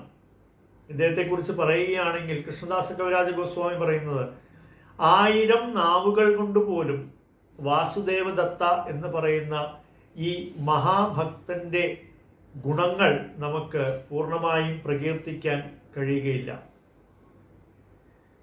ഇദ്ദേഹമാണ് പ്രാർത്ഥിച്ചത്, ഈ ലോകത്ത് പാപം ചെയ്യുന്ന എല്ലാവരുടെയും പാപഫലങ്ങൾ ഞാൻ അനുഭവിച്ചുകൊള്ളാം. ഇവരെല്ലാവരുടെയും പാപഫലം എനിക്ക് തന്നു കഴിഞ്ഞാൽ പിന്നെ മഹാപ്രഭുവിന് വളരെ എളുപ്പത്തിൽ തന്നെ ഇവർക്ക് എല്ലാവർക്കും മുക്തി നൽകാൻ കഴിയും. അപ്പോൾ അത്രയും ഭക്തൻ എന്ന് വെച്ചാൽ എന്താണ്? പരാദുഃഖ ദുഃഖി. ഇതല്ലേ ഭക്തൻ? ഭക്തൻ എന്ന് വെച്ചാൽ പരാദുഃഖ ദുഃഖി. ഭക്തരല്ലാത്തവരുടെ സ്വഭാവം എന്താണ്? പരാദുഃഖ സുഖി അല്ലേ? നമ്മളെല്ലാവരും പരാദുഃഖ സുഖികളാണ്. അതായത് നമുക്ക് വളരെ വേണ്ടപ്പെട്ട ഒരാളാണെങ്കിലും എന്തെങ്കിലും നമുക്ക് അവരോട് ഒരു ദേഷ്യമുണ്ടായാൽ, അവർക്കൊരു ദുഃഖം വരുമ്പോൾ നമ്മൾ പറയും ഇത് ഇവന് കിട്ടേണ്ടതായിരുന്നു, എത്ര പേരിങ്ങനെ ചിന്തിച്ചിട്ടുണ്ടാവും ജീവിതത്തിൽ? ഒരു തവണയെങ്കിലും ഇങ്ങനെ ചിന്തിച്ചിട്ടില്ലാത്ത ആളുകൾ ഉണ്ടാവില്ല, ശരിയല്ലേ? അതായത് നമ്മൾ പറയുന്നതിനെല്ലാം ഏറാൻ മൂളികളാണെങ്കിൽ നമ്മൾ പരാദുഃഖ ദുഃഖിയായിരിക്കും. പക്ഷേ എന്തെങ്കിലും ഈ സുഹൃത്തെന്ന് പറയുന്നവൻ നമ്മളുടെ നേരെ ഒരു എതിരഭിപ്രായം പറയുകയോ അല്ലെങ്കിൽ നമ്മുടെ പരിചയത്തിലുള്ള ഒരാൾ എങ്ങനെയോ നമ്മളുടെ അസൂയയ്ക്ക് പാത്രമായി കഴിഞ്ഞാൽ പിന്നെ നമ്മൾ ഏറ്റവും കൂടുതൽ കാക്ഷിക്കുന്നത് എന്താണെന്ന് വെച്ചാൽ ഇവൻ ഒരു ദുഃഖമെങ്കിലും ഉണ്ടായോ എന്ന് കാണണേ എന്നാണ്. എന്തിനാ? അപ്പൊ നമ്മൾ പറയും ഭഗവാൻ അവന് കൊടുത്ത കൂലിയാണെന്ന്. അപ്പൊ അതിന് നമ്മൾ ഭഗവാനെ കൂട്ടുപിടിക്കും. ഇതാണ് ഞാൻ പറയുന്ന ഈ പരാദുഃഖ സുഖി. അവനൊരു ദുഃഖം കണ്ടു കഴിയുമ്പോൾ നമ്മുടെ മനസ്സിൽ ചെറിയൊരു സുഖം. നമുക്കെല്ലാവർക്കും ആ പഴയ കഥ അറിയാലോ. എൻ്റെ 2 കണ്ണും പൊട്ടിയാലും അയൽക്കാരൻ്റെ 1 കണ്ണെങ്കിലും പൊട്ടിക്കണേ ദൈവമേ എന്ന് വരം ചോദിക്കുന്ന ഗണത്തിൽപ്പെടുന്നവരാണ് നമ്മളെല്ലാം, അല്ലേ? ഇവിടെ അതുകൊണ്ടാണ് വാസുദേവദത്ത എന്ന് പറയുന്ന ഈ ഭക്തന് ഇത്രമാത്രം പ്രാധാന്യം നൽകപ്പെടുന്നത്. എന്തുകൊണ്ടാണ്? അദ്ദേഹം പ്രാർത്ഥിച്ചു. മഹാപ്രഭുവിനോട് തന്നെ അദ്ദേഹം പറയുകയാണ്, ഈ കലിയുഗത്തിൽ ഈ ചുറ്റും കാണുന്ന എല്ലാവരും മഹാപാപികളാണ്. ഇനി ഇവരെല്ലാവരും ഈ പരിശുദ്ധ ഭക്തിയുത സേവനം ഏറ്റ് സ്വീകരിച്ച് ഇതിലേർപ്പെട്ട് അങ്ങ് എപ്പോഴാണ് ഇവരെ എല്ലാം മുക്തരാകാൻ പോകുന്നത്? അതുകൊണ്ട് ഒരു കാര്യം ചെയ്യാം, ഇവരുടെ എല്ലാ പാപങ്ങളുടെയും ഫലം എനിക്കങ്ങ് തന്നേ, ഇത് മുഴുവൻ ഞാൻ അനുഭവിച്ചോളാം. അപ്പോൾ എത്ര ഉയർന്ന ഒരു ഭക്തനാണ് ഈ വാസുദേവദത്ത എന്ന് നമ്മളിവിടെ തിരിച്ചറിയുകയാണ്, അല്ലേ? നമുക്ക് ഏറ്റവും വേണ്ടപ്പെട്ട ഒരാളുടെ പാപഭാരം പോലും നമ്മളോട് ഏറ്റെടുക്കാൻ പറഞ്ഞാൽ നമ്മൾ പറയും, എൻ്റെ പാപത്തിൻ്റെ ഭാരം തന്നെ താങ്ങാനുള്ള കെൽപ്പ് എനിക്കില്ല. ഇനി നിൻ്റെയും കൂടെ ഇപ്പം വളരെ പ്രിയപ്പെട്ട ഭാര്യയായിരിക്കും, അല്ലെങ്കിൽ ഭാര്യയ്ക്ക് വളരെ പ്രിയപ്പെട്ട ഭർത്താവായിരിക്കും. പണ്ട് രത്നാകരനോട് ഭാര്യ പറഞ്ഞതുപോലെ ആ വേല മനസ്സിലിരുന്നാൽ മതി, നമ്മളിത് ഏൽക്കില്ല, അല്ലേ? വളരെ ചുരുക്കമായിട്ട് നമ്മൾ കാണുള്ളൂ മരിക്കുന്നതായിട്ട്. അങ്ങനെ ഏറ്റിട്ടുള്ളവരെല്ലാം പിൽക്കാലത്ത് വളരെ വലിയ മഹാന്മാരായി അറിയപ്പെട്ടിട്ടുണ്ട്, അല്ലേ? നാരായണ ഭട്ടതിരിയാണ് ഏറ്റവും വലിയ ഉദാഹരണം. ഗുരുവിന്റെ വാദം ഏറ്റെടുത്തത് കൊണ്ടാണ് നാരായണ ഭട്ടതിരി നാരായണീയം രചിച്ചതും, അതുകൊണ്ടാണ് അദ്ദേഹം പ്രസിദ്ധനായതും, അല്ലേ? പക്ഷേ നമ്മൾ ആരും അങ്ങനെ പ്രസിദ്ധരാകാൻ ഉദ്ദേശിക്കുന്നുമില്ല, വേറൊരാളുടെ ഏറ്റെടുക്കാൻ ഉദ്ദേശിക്കുന്നുമില്ല. ഇനി എങ്ങനെയെങ്കിലും അവനൊരു വീഴ്ച വന്നു കഴിഞ്ഞാൽ പുറമേ വളരെ സഹതാപം നടിക്കുമെങ്കിൽ ഉള്ളിൽ വിചാരിക്കും ഇനി ഇതല്ല, ഇതിനപ്പുറവും കിട്ടേണ്ടതായിരുന്നു എന്ന് വിചാരിക്കും. പരാദുഃഖ സുഖി, മനസ്സിലായില്ലേ? ഇങ്ങനെ നമുക്കൊരു തോന്നലുണ്ടായാൽ നമ്മൾ മനസ്സിലാക്കണം എന്താണ് ആ 1-ാമത്തെ ശ്ലോകത്തിലെ നായ ആരാണെന്ന് അപ്പം നമ്മൾ തിരിച്ചറിയണം. 10-ാമത്തെ അധ്യായത്തിന്റെ 1-ാമത്തെ ശ്ലോകത്തിൽ ഒരു നായയെ കുറിച്ചിട്ടാണ് നമ്മൾ തുടങ്ങിയത്, അല്ലേ? അപ്പോ പരന്റെ ദുഃഖത്തിൽ ഒരു അല്പമെങ്കിലും സുഖം എനിക്ക് തോന്നുന്നുണ്ടെങ്കിൽ, കാരണം അവരെല്ലാം വാസുദേവദത്ത എന്താ പറയുന്നത്, ഇവരെല്ലാം പാപികളാണ്, സമ്മതിച്ചു, അല്ലേ? നമ്മളാണ് എന്താ പറയാ, അവൻ പാപിയല്ലേ, അവൻ അനുഭവിക്കട്ടെ, അതല്ലേ കർമ്മത്തിന്റെ നിയമം, അങ്ങനെയല്ലേ? പ്രകൃതിയുടെ നിയമം അങ്ങനെയല്ലേ? ഇനിയിപ്പോൾ പ്രത്യേകിച്ച് ഒരു സുഖം തോന്നിയില്ലെങ്കിലും നമ്മൾ വളരെ ന്യൂട്രൽ ആയിട്ടുള്ളൊരു വ്യക്തിയാണെങ്കിൽ പോലും എന്താ പറയുക, അത് അങ്ങനെ അയാൾ ചെയ്തിട്ടുണ്ടെങ്കിൽ അതിന്റെ കർമ്മം അയാൾ അനുഭവിക്കട്ടെ. പക്ഷെ ഇവിടെ വാസുദേവദത്ത പറയുകയാണ് അവരെല്ലാം പാപികളാണ്, ഇതിന്റെ എല്ലാം കർമ്മഫലം എല്ലാം അനുഭവിച്ച് അവരിതെല്ലാം തിരുത്തി അവരിനി നാമം ജപിച്ച് പെർഫെക്റ്റായി എപ്പോൾ തീരാനാണ്? അതുകൊണ്ട് അതെല്ലാം എൻ്റെ തോളിലോട്ട് വരട്ടെ, മഹാപ്രഭു അവരെ എല്ലാവരെയും എത്രയും പെട്ടെന്ന് മുക്തരാക്കി ഇവിടുന്ന് പറഞ്ഞുവിടാനാണ് വാസുദേവദത്ത പറഞ്ഞത്. അപ്പോൾ അത്രയ്ക്ക് ഇതുപോലെയുള്ള ഭക്തന്മാരെ നമുക്ക് ചൈതന്യ മഹാപ്രഭുവിന്റെ ചരിത്രത്തിലേ കാണാൻ പറ്റും, അല്ലേ? തുല്യരായിട്ട് വേറെ ഭക്തന്മാരെ നമുക്ക് മറ്റ് ലീലകളിൽ കാണാൻ പറ്റില്ല, വളരെ വിരളമാണ്, അല്ലേ? അനേകം കൊള്ളരുതാത്തവരെ നല്ലവരാക്കിയിട്ടുള്ള നാരദമുനിയെ പോലെയുള്ള ചുരുക്കം ചില ഭക്തന്മാരെ നമുക്ക് കാണാൻ പറ്റും, അല്ലേ? അല്ലാതെ വളരെ വിരളമാണ്. പക്ഷേ ചൈതന്യ മഹാപ്രഭുവിൻ്റെ പാർഷദൻ എന്ന് പറയുമ്പോൾ ഇതെല്ലാം അവരെ സംബന്ധിച്ചിടത്തോളം വളരെ വളരെ ലളിതമാണ്. അടുത്ത ശാഖയായിട്ട് പറയപ്പെടുന്നത് നമുക്കെല്ലാവർക്കും വളരെ അറിയാവുന്ന മഹാപ്രഭുവിൻ്റെ തന്നെ പാർഷദരിൽ വളരെ വളരെ പ്രശസ്തനായ ശ്രീല ഹരിദാസ് ഠാക്കൂറിനെ കുറിച്ചിട്ടാണ് അടുത്ത ശാഖയായി കൃഷ്ണദാസ കവിരാജ ഗോസ്വാമി പറയുന്നത്. അപ്പോൾ അദ്ദേഹത്തെക്കുറിച്ച് പറയുകയാണ്, പ്രഹ്ലാദ മഹാരാജാവിന് തുല്യമായിട്ടുള്ള സ്വഭാവ വൈശിഷ്ട്യങ്ങളോട് കൂടിയിട്ടുള്ള ഒരു മഹാൻ വ്യക്തിയാണ് ഹരിദാസ് ഠാക്കൂർ എന്ന് പറയുന്ന ആ മഹാഭക്തൻ. ഒരു ദിവസം ഭഗവാന്റെ 3 ലക്ഷം നാമങ്ങൾ ജപിക്കുന്ന ഒരു മഹാഭക്തനാണ് ഹരിദാസ് ഠാക്കൂർ.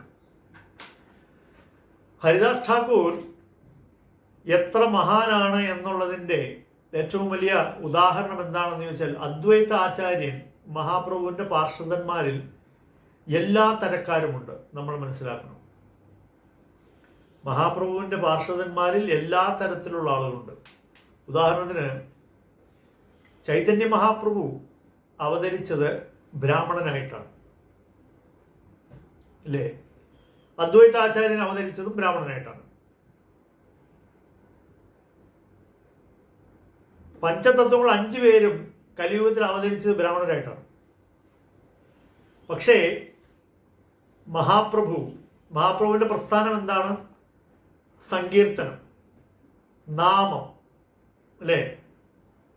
ഭഗവത് നാമം സങ്കീർത്തനം ചെയ്യുക എന്നുള്ളതാണ് മഹാപ്രഭുവിന്റെ പ്രസ്ഥാനം തന്നെ. അതിന്റെ ആചാര്യനായിട്ട് മഹാപ്രഭു വാഴിച്ചത് ഈ ശ്രീല ഹരിദാസ് ഠാക്കൂറിനെയാണ്. ഇദ്ദേഹം ഈ ലീലയിൽ ഹരിദാസ് ഠാക്കൂർ എന്ന് പറയുന്ന മഹാഭക്തൻ അവതരിച്ചത് ഒരു മുസ്ലിം കുടുംബത്തിലാണ്. അതുകൊണ്ട് ഒരു ഗൗഡീയ വൈഷ്ണവന് ഒരിക്കലും മുസ്ലിങ്ങളെ തള്ളിപ്പറയാൻ പാടില്ല. ശരിയല്ലേ?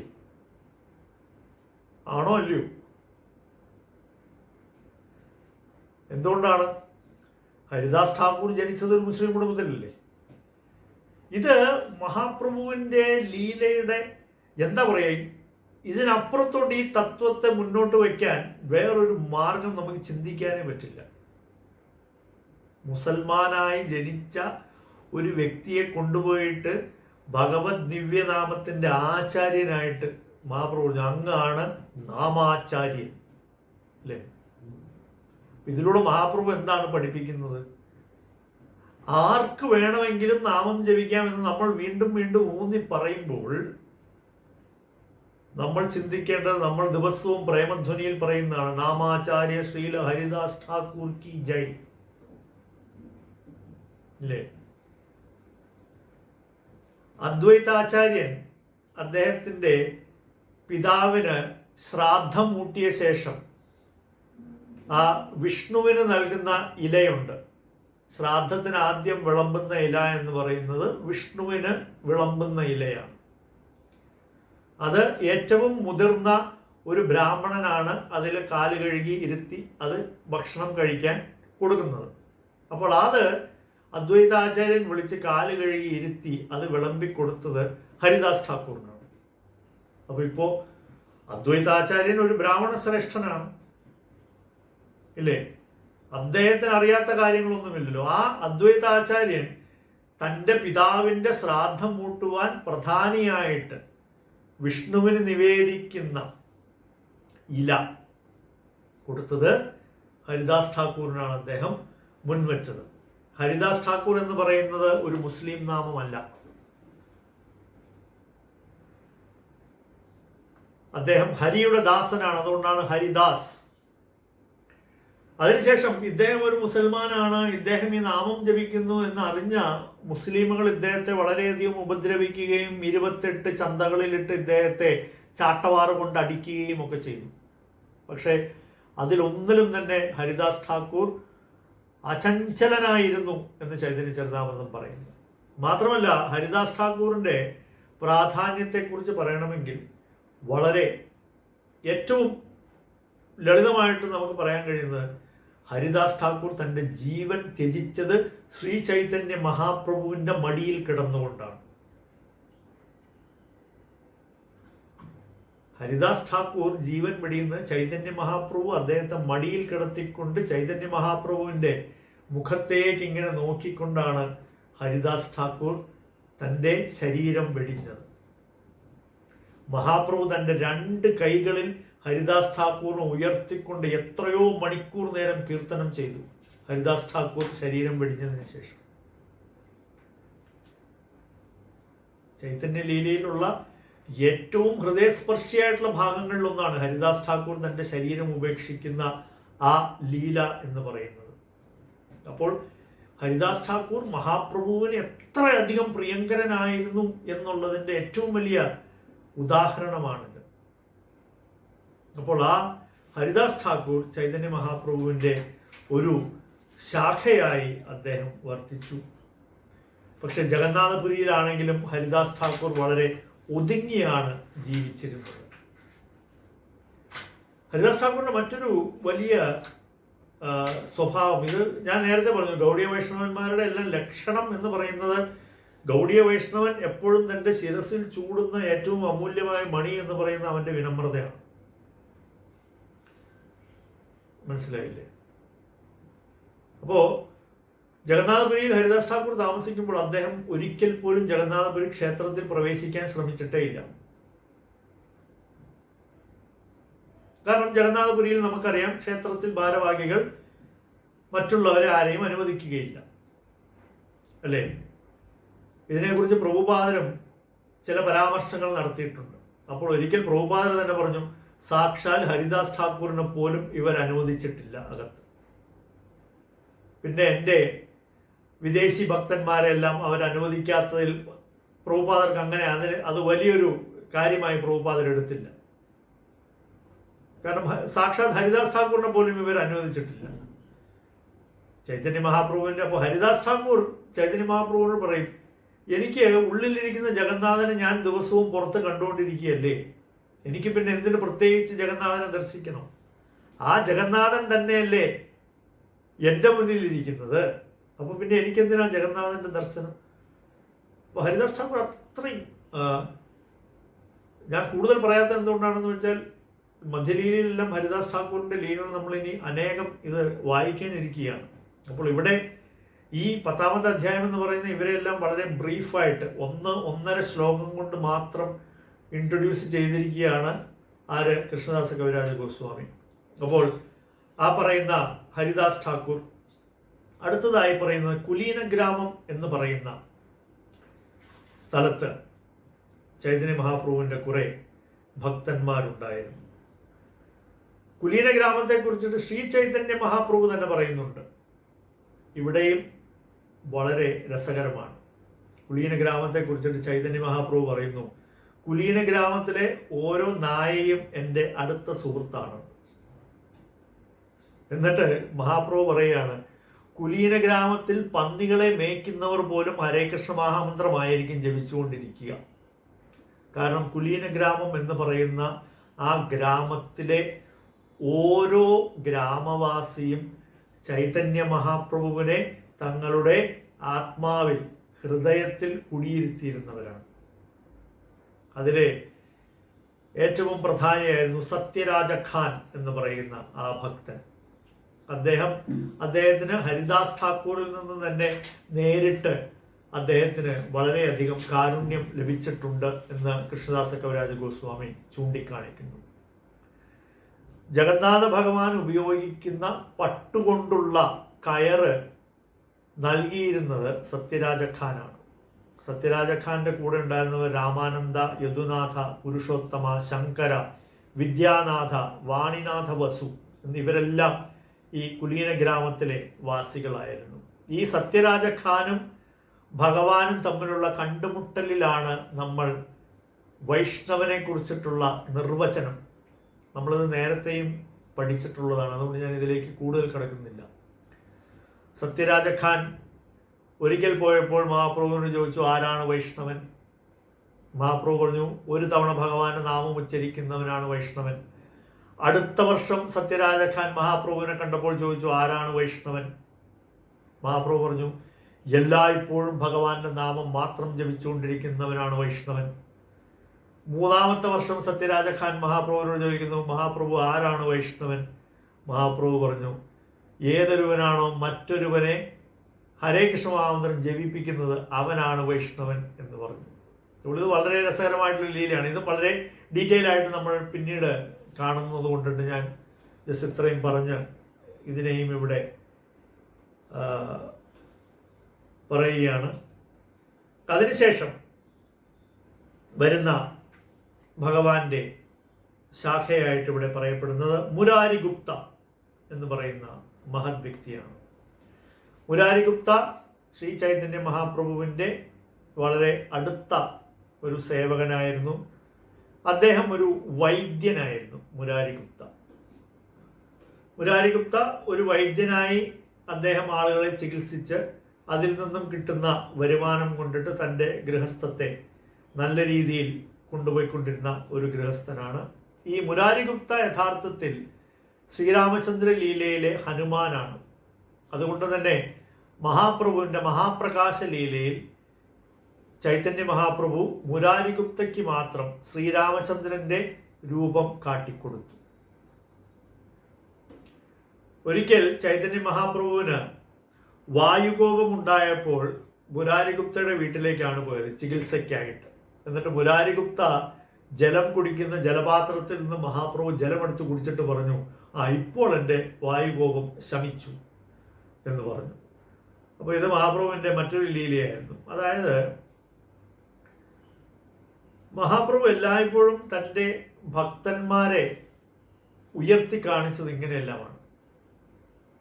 വീണ്ടും ഇത് ആ കാലഘട്ടത്തിലെ സാമൂഹിക സാഹചര്യവും കൂടെ കണക്കിലെടുത്തുകൊണ്ട് നമ്മൾ കാണും. ഞാൻ നേരത്തെ പറഞ്ഞില്ലേ, മഹാപ്രഭു ബ്രാഹ്മണനായിട്ടാണ് ഈ അവതാരത്തിൽ, ബ്രാഹ്മണനാണ്. സാമൂഹിക തലത്തിൽ നോക്കുമ്പോൾ ബ്രാഹ്മണനാണ്. മുരാരി ഗുപ്ത ബ്രാഹ്മണനല്ല, വൈദ്യനാണ്.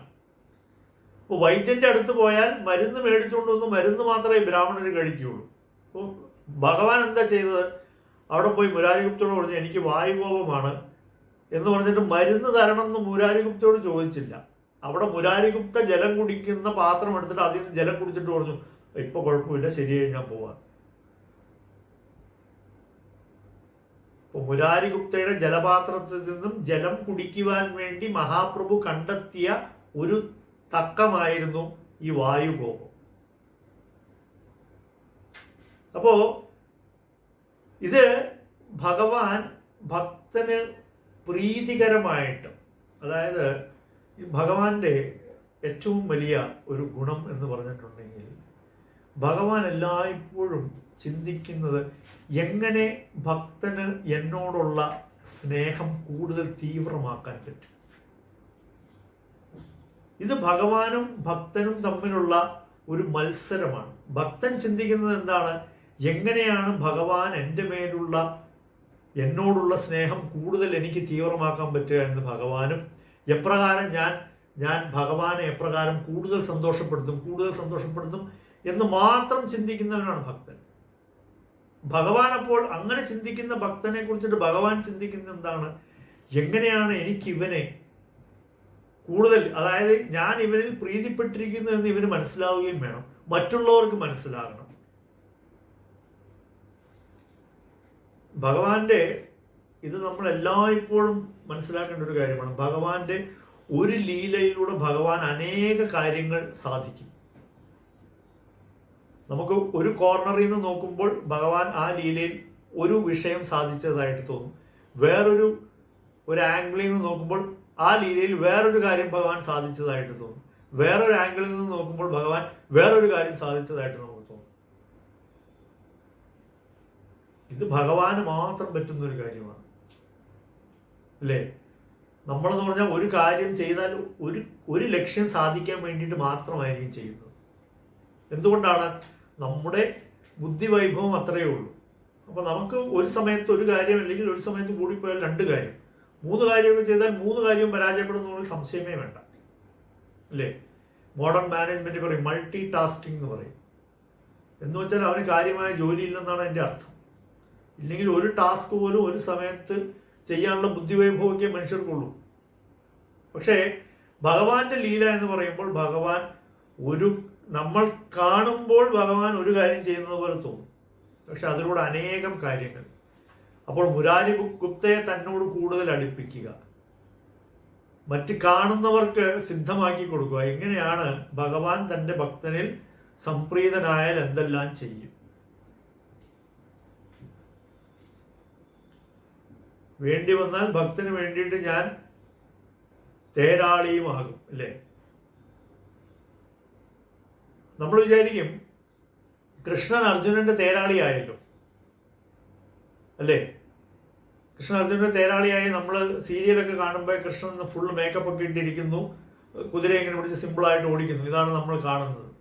പക്ഷേ ആ യുദ്ധക്കളത്തിൽ യഥാർത്ഥത്തിൽ നടക്കുന്നത് എന്താണെന്ന് ചോദിച്ചാൽ ഈ അർജുനന് നേരെ എയ്യുന്ന ഉന്നം തെറ്റുന്ന അമ്പിന്റെ വലിയൊരു ശതമാനം മേലെ കൊള്ളുന്നത് ഭഗവാന്റെയാണ്. മനസ്സിലാകുന്നില്ലേ? പിന്നെ ഈ അമ്പ് കൊള്ളാതെ ഈ കുതിരകളെ അങ്ങോട്ടും ഇങ്ങോട്ടും മാറ്റി മാറ്റി ഓടിക്കണം. ഇതൊന്നും നമ്മൾ വിചാരിക്കുന്ന പോലെ എളുപ്പത്തിൽ നടക്കുന്ന കാര്യമല്ല. ഈ പവർ സ്റ്റിയറിങ്ങും ഓട്ടോമാറ്റിക് ഗിയറും പോലെ അല്ല ഇത്. മാത്രമല്ല അർജുനനാണെങ്കിൽ അർജുനന്റെ രണ്ട് കൈയും ഫ്രീ അല്ല. മനസ്സിലാകുന്നില്ലേ? അർജുനൻ രണ്ട് കൈയും ഫ്രീ അല്ല. കൃഷ്ണന്റെ തോളി തട്ടിട്ട് കുറച്ച് ഇടത്തോട്ട് മാറ്റണം രഥമെന്ന് പറയാം.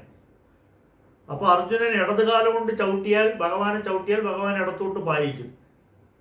ഭഗവാന്റെ വലതുഭാഗത്ത് അർജുനൻ ചവിട്ടിയാൽ ഭഗവാൻ വലത്തോട്ട് പായിക്കും. നേരെ മുതുകത്ത് ചവിട്ടിയാൽ നേരെ പോകും. ഇങ്ങനെയൊക്കെയാണ്. എന്നിട്ട് യുദ്ധം വൈകുന്നേരം കഴിഞ്ഞ് കഴിയുമ്പോൾ പോവുക, കുതിരയെ കുളിപ്പിക്കുക, ചാണകം വാരുക, രഥം വൃത്തിയാക്കുക, ഇതെല്ലാം കഴിഞ്ഞിട്ടാണ് ഭഗവാൻ പോകുന്നത്. കാരണം ഭഗവാൻ ഒരു തേരാളിയുടെ റോൾ സ്വീകരിച്ചതാണ് അവിടെ.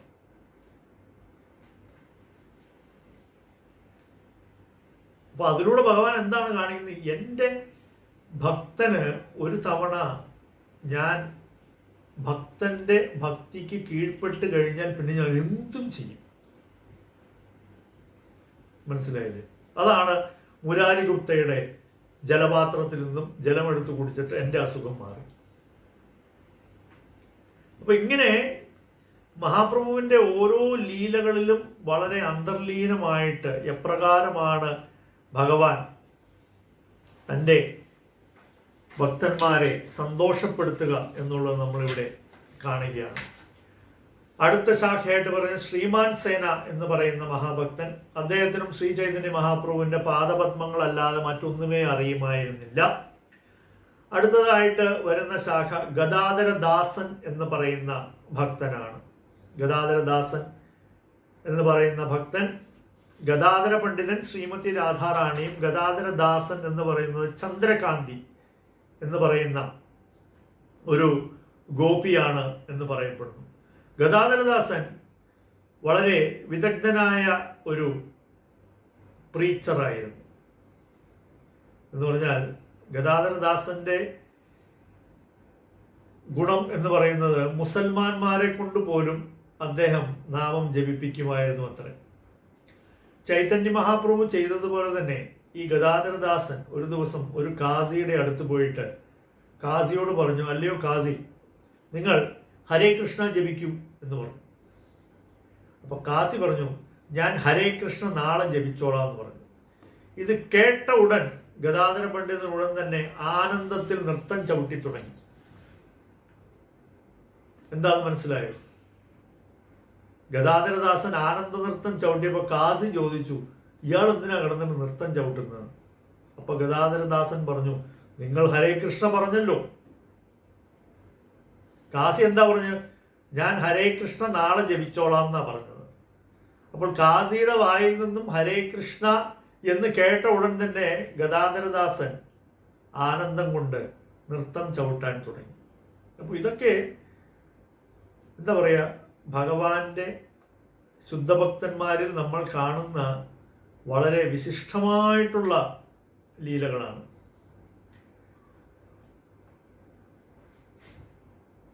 നമ്മുടെ 1 മണിക്കൂർ ഇവിടെ കഴിഞ്ഞു. ഈ അധ്യായത്തിന്റെ പകുതി എത്തുന്നതേ ഉള്ളൂ.